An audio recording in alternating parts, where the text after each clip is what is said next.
Equal equal equal के बाद मैं लिखूंगा फिर से वही प्रेशर हेड। अब मैं सेक्शन 2 की बात कर रहा हूं तो P2 इंटू रो टू जी। ठीक है, आ रहा है बात समझ में? प्लस Z2, Z2 क्या हुआ मेरा सेकंड सेक्शन की हाइट, प्लस सॉरी यहाँ पर V1 था, V2 स्क्वायर अपॉन 2G। तो हमारा बर्नौली इक्वेशन जो कहता है हम उसी टर्म्स में अपना इक्वेशन को लिख दिए हैं। बर्नौली इक्वेशन क्या कहता था? Sum of pressure head, datum head और काइनेटिक हेड इस कांस्टेंट। अब कांस्टेंट बोल रहा है तो मतलब फर्स्ट सेक्शन में जो आपका वैल्यू है वही आपका सेकंड सेक्शन में भी होगा। पर इसका मतलब ये नहीं कि जो वैल्यू प्रेशर हेड की फर्स्ट सेक्शन में है वही वैल्यू प्रेशर हेड की सेकंड सेक्शन में भी हो, नहीं, ऐसा नहीं है। ठीक है, ये एक्चुअल में एक दूसरे को बैलेंस करते हैं, एक्चुअल में एक दूसरे को बैलेंस करते हैं। सपोज आपको समझाने के लिए, फर्स्ट सेक्शन में प्रेशर हेड की वैल्यू आपकी ज्यादा है तो सेकंड सेकंड सेक्शन में प्रेशर हेड की वैल्यू आपकी कम ही होगी। ठीक है, उसे बैलेंस करने के लिए या तो आपका डेटम हेड का वैल्यू ज्यादा होना चाहिए, सॉरी कम होना चाहिए, या तो काइनेटिक हेड का वैल्यू कम होना चाहिए। मतलब ये लोग एक दूसरे को बैलेंस करके चलते हैं।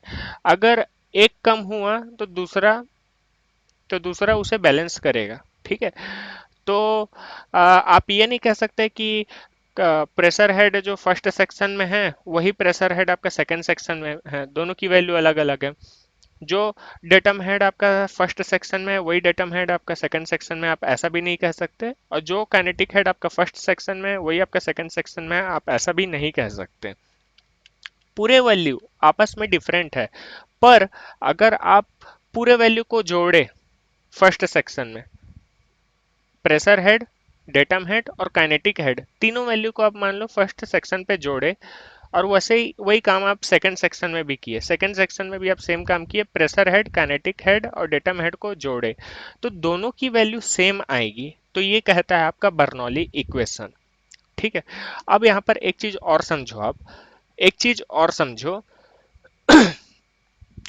ये था आपका थ्योरेटिकल केस, थ्योरेटिकल केस था, मतलब कि प्रैक्टिकल लाइफ में कुछ और होता है, प्रैक्टिकल लाइफ में थोड़े से लॉसेस होंगे। ठीक है, अभी ये जो मैं इक्वेशन आपको बना दिया हूँ, इक्वेशन में आपको बना करके दिखा दिया हूँ, तो जो फर्स्ट सेक्शन और जो सेकंड सेक्शन है ये एक्चुअल में फर्स्ट सेक्शन में फ्लूइड की एनर्जी को शो कर रहे हैं और सेकंड सेक्शन में फ्लूइड की एनर्जी को शो कर रहे हैं। तो क्या मैं इन्हें E1 E1 equal to E2 लिख सकता हूँ? E1 इक्वल टू E2 लिख सकता हूँ। अब ये E1 इक्वल टू E2 क्या शो कर रहा है? E1 शो कर रहा है फर्स्ट सेक्शन में एनर्जी। ठीक है, E1 शो कर रहा है फर्स्ट सेक्शन में एनर्जी, है ना? और E2 क्या शो कर रहा है? सेकंड सेक्शन में एनर्जी। ठीक है, आई होप ये आपको समझ में आ रहा होगा। पर प्रैक्टिकल लाइफ में ऐसा नहीं होता। ये तो बात हो गई थी आपकी थ्योरेटिकल केस की। प्रैक्टिकल लाइफ में ऐसा नहीं होता। प्रैक्टिकल लाइफ में भाई हमारा जो फ्लूइड यहाँ से एंटर किया वो E1 एनर्जी के साथ एंटर कर रहा है, E1 एनर्जी के साथ एंटर कर रहा है, जो मैं यहाँ पर मेंशन किया हूँ नीचे में। ठीक है, पर ऐसा तो है नहीं कि कोई लॉस नहीं होगा इस दौरान।